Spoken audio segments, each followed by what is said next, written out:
Tu as trouvé la réponse? Tu as réussi à résoudre cet exercice de 1960 de la classe de 3e? Et oui, je suis tombé sur un vieux bouquin de 1960 de classe de 3e et je me suis inspiré pour faire cette série de vidéos. Donc on va faire pas mal de petits exercices donc, qui datent de 1960 et on verra que le programme a bien changé depuis 60 ans environ. Mais juste petite parenthèse, c'est pas parce qu'il a changé qu'il faut dire ah oui, avant c'était plus dur, maintenant ce qu'on fait est nul. Je nuancerai les propos parce qu'en fait ça a changé. Avant, la probabilité, c'est un truc par exemple, assez nouveau dans le monde des mathématiques, dans l'histoire des maths. Donc c'est un truc en gros qui date du XXe siècle ou un peu avant. Donc ça a fait son apparition assez tard dans le système scolaire français. Et donc ça, il n'y avait typiquement pas, il y a, je sais pas, 30-40 ans. De la même manière, tout ce qui est informatique, ordinateur, tableur, Excel, même si ce n'est pas une place prépondérante, ça a fait son apparition et donc on a enlevé d'autres choses. Et puis même, on peut estimer que l'approche qu'on avait des mathématiques ou de l'enseignement il y a 60 ans n'est pas le même qu'aujourd'hui. Même s'il y a encore beaucoup à dire sur l'enseignement des maths aujourd'hui à l'école et pourquoi pas l'objet d'une vidéo, c'est en cours de maturation dans la tête. Bref, ça pour dire que oui, ça a changé, oui, c'était plus dur, mais c'est pas pour autant qu'il faut juger comme nul le programme actuel. Ok, bon, parenthèse fermée, on va résoudre ce système. Et ça tombe bien, c'est un truc que je voulais faire depuis longtemps, résoudre un système de 3 équations à 3 inconnus. Et donc c'était l'occasion idéale. En fait, pour faire ça, il faut être un peu ordonné, structuré, contrairement à moi souvent dans les vidéos. Tu vois, il va falloir. Pourquoi? Parce que autant quand tu as un système 2-2, j'ai fait pas mal de vidéos là-dessus, bah, tu as un peu le choix, il y a une méthode qui est un peu plus rapide que l'autre, mais au pire, tu perds un peu de temps. Tu vois. Là, au pire, tu peux perdre beaucoup de temps et t'en mêler et faute de calcul, risque d'arriver. Et donc, on va s'appuyer sur la méthode du pivot de Gauss. Je ferai une autre vidéo promis où j'expliquerai plus en détail comment on fait avec d'autres exercices. Là, juste, je vais te montrer la marche à suivre et ce qui est licite de faire pour résoudre un système comme ça. Et pour comprendre comment on va s'y prendre, en fait, il faut que tu comprennes là où il faudra arriver. En fait, si j'ai ça, je gagne. C'est quoi ça? Ton but quand tu résous un système comme ça, c'est de faire plein de transformations successives jusqu'à ressembler à ça. Et regarde, il y a une sorte de diagonale en fait. Sur la dernière ligne, il n'y a que du Z. Celle d'au-dessus, il y a juste Z et Y. Et là, il y a tout le monde. Pourquoi a-t-on gagné quand on est ici? Parce que la dernière ligne t'offre Z, même si tu avais 2Z également 7. On peut aller chercher Z.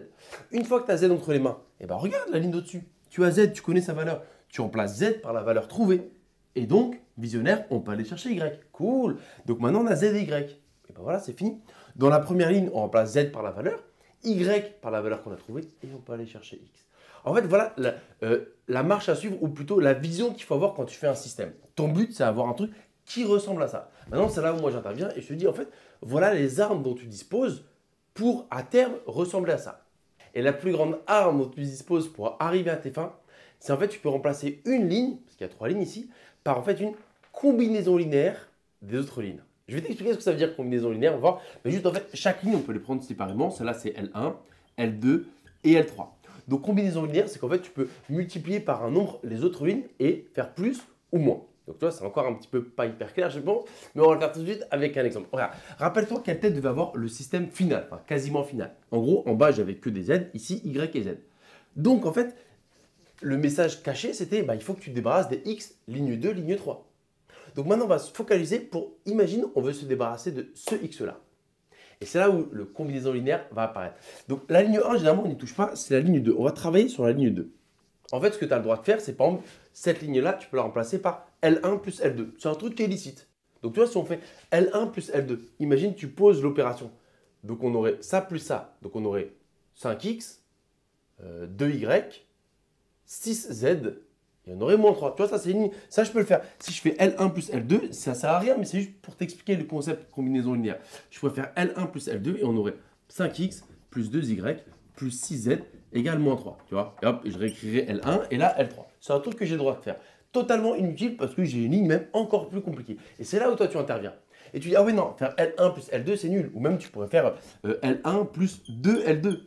Tu pourrais faire L1 moins 7L2. C'est ça, combinaison linéaire. D'accord? Tu remplaces une ligne par un mix des autres lignes. Ah, c'est pas mal ça. Et c'est toi qui dois trouver quel mix judicieux doit-on faire pour supprimer les X ici. Qu'est-ce qu'on doit faire? Donc, j'ai réécrit le système. La ligne 1, je n'y touche pas parce que rappelle-toi, l'étape finale où on doit arriver, la ligne 1, elle avait X, Y, Z. Hein. C'était ici plus des Z et ici Y et Z. Et dans tous les cas, X ont disparu. C'était ça la réflexion. Donc, ok, la ligne 2, par quoi on va la remplacer? En fait, à la place de la ligne 2, il faut que je multiplie par un nombre L1 ou L3, les deux autres qui restent, pour que les X partent.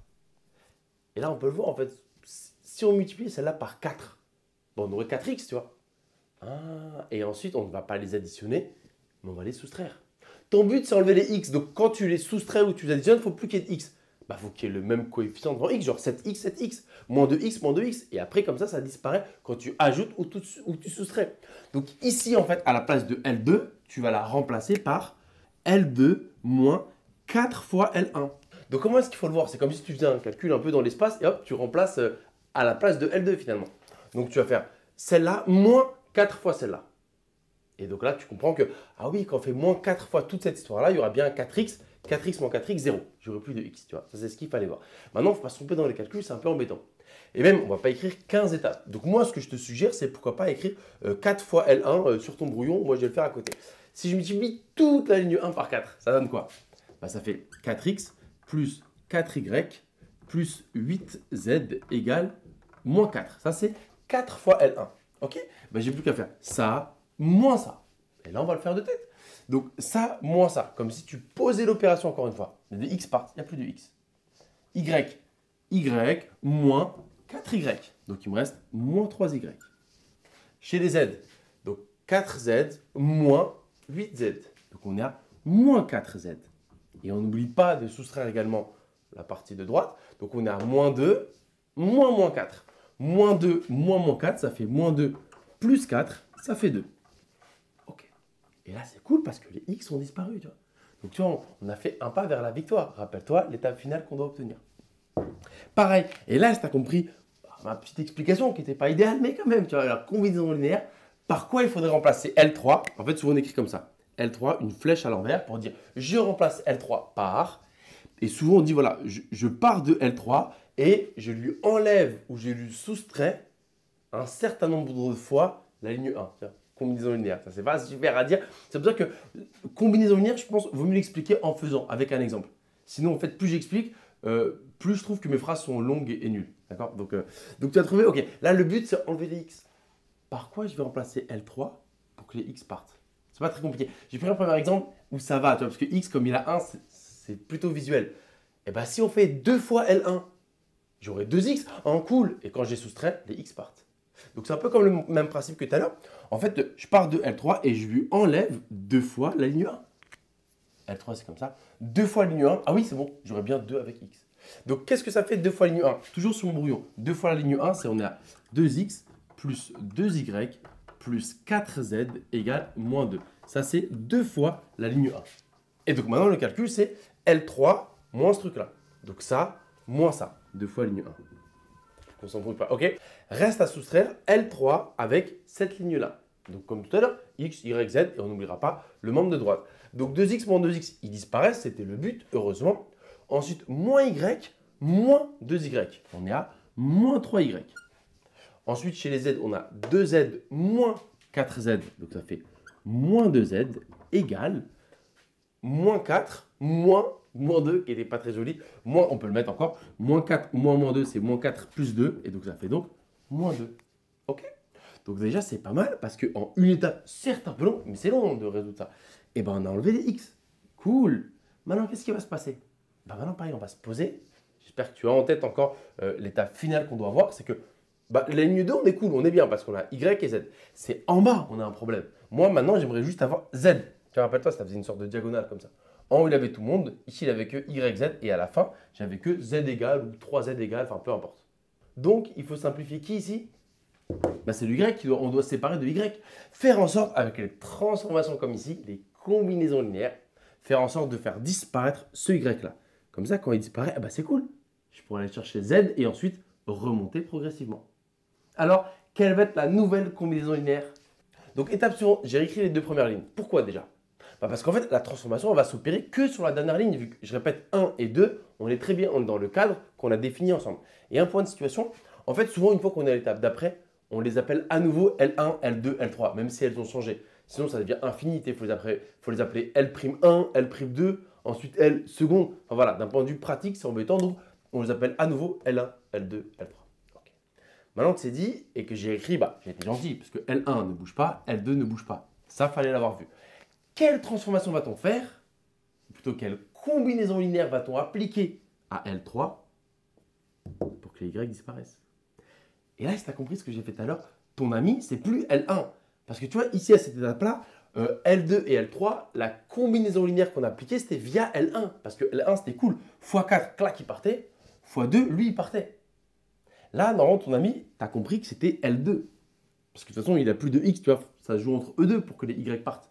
Si tu remets L1 dans l'histoire, bah, L1 va te redonner du X. Et là, on aura fait n'importe quoi. C'est pour ça que ton allié ici, c'est L2. Bon, c'est visuel, non? Qu'est-ce qu'on va faire de deux lignes? Bah, il suffit de les soustraire, tout simplement. La combinaison linéaire, elle est facile. On va faire L2 moins L3. Parce que si tu soustrais, les Y qui partent. Moins 3Y moins 3Y, ça fera moins 3Y plus 3Y, ça fera donc 0. Tu vois, il faut vraiment le voir comme si tu posais une addition. Et donc voilà, on écrit pour nous ici, L3 devient L3 moins L2. On le fait ensemble. Donc nous, on a dit L3 moins L2. Donc on fait le bas moins le haut. Moins 3Y moins 3Y. Et bien ils partent parce que ça fait moins 3Y plus 3Y, 0. Ensuite, moins 2Z moins 4Z. Pas facile, donc ça fait moins 2Z plus 4Z. Ben, il reste donc 2Z. Donc on a 2Z égale L3 moins L2 moins 2 moins 2 moins 4. Okay. Là, c'est terminé. Hein. Une fois que tu as compris pourquoi on arrive ici, ça y est. Hein. Et que tu as compris ma petite introduction. C'est ça qui a été puissante. En fait, année après année, lorsqu'un prof donnait en fait, le plan de la démonstration, qu'elle soit facile ou très longue, quand on était, je sais pas, bac plus 3, bac plus 4, je trouvais que c'était vachement rassurant et on avait beaucoup plus de facilité à suivre.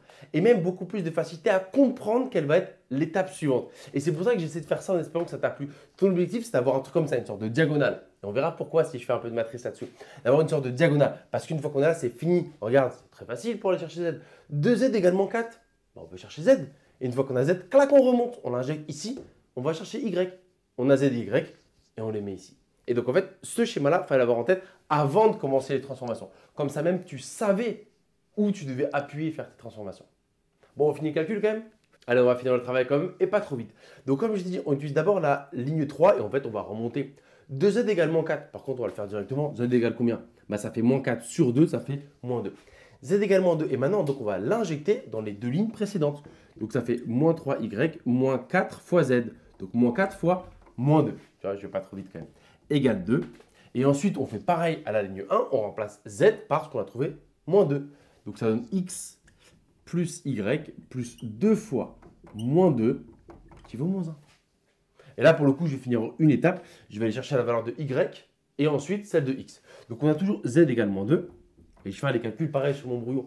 Parce qu'en fait, tu vois, à chaque étape, on réécrit les trois lignes. Donc, de temps en temps, c'est bien sur le brouillon de faire des petits calculs, j'ai envie de dire élémentaires, pour gagner une étape d'écriture des trois lignes. Ok? Donc là, regarde, on a moins 3Y plus 8 qui est égal à 2. Moins 4 fois moins 2. Donc ça fait moins 3Y égale 2 moins 8, ce qui fait moins 6. Et donc finalement, Y égale moins 6 sur moins 3, ce qui fait 2. Je vais un peu vite sur la fin, mais j'ai quand même fait un petit zoom. Donc bah cool, Y égale 2. Et bah parfait. Et je vais l'injecter directement dans la première ligne. Pareil, sur mon petit brouillon. Donc ça fait X, Y égale 2. Plus 2, moins 4, égale moins 1. Donc ça fait X, moins 2 égale moins 1. Donc finalement, X égale moins 1 plus 2. Moins 1 plus 2 plus 1. Là, je prends toujours quelques instants. Il ne faut pas faire malin sur des petits calculs comme ça qui paraissent basiques et c'est là où on se trompe. Parce qu'on sort d'un calcul un peu lourd, un peu embêtant. Donc parfois, sur de moins 2 plus 5, on peut se tromper. Donc soyons vigilants et prenons notre temps, même sur les petits calculs qui paraissent simples. Ok, bah c'est fini. Parce que ce que j'ai omis de dire au début de la vidéo, résoudre un système, bah, c'est trouver la valeur de X, Y et Z. Le triplet qui fonctionne. Et on peut rendre la réponse comme ça. S égale comme l'ensemble des solutions. Et on donne le triplet. X, Y, Z. X, c'est 1. Y, 2. Et Z, c'est moins 2. Pas facile hein, pour une classe de troisième. Parce que ne l'oublions pas, c'était une classe de troisième. Parce que même maintenant, les systèmes, deux équations, deux inconnues, c'est en seconde. Tu vois. Le système 2-2, c'est en seconde. Ici, le système 3-3, c'est en troisième. Mais bon, j'ai fait ma parenthèse au début de la vidéo. Donc on peut sourire un petit peu là-dessus en fin de vidéo. Donc j'ai trouvé quelques petites perles, enfin d'exercices assez intéressants, je pense, à la portée de tous, en tout cas de la majorité qui suivent les vidéos comme ça au quotidien, j'ai envie de dire. Et voilà, ça permet de faire un petit clin d'œil à ce qui se faisait il y a plus de 60 ans. Et promis, je vais réfléchir à une vidéo un peu plus musclée qui parle en fait du pivot de Gauss et des différentes méthodes pour résoudre des systèmes 3-3 ou même 4-4. C'était dans ma tête depuis un petit moment et en fait, le fait que j'ai trouvé cet exercice m'a poussé en fait à la faire plutôt rapidement. Et promis, je vais essayer de faire une belle vidéo voilà, les prochaines semaines d'ici un moment max. J'espère que ça t'a plu.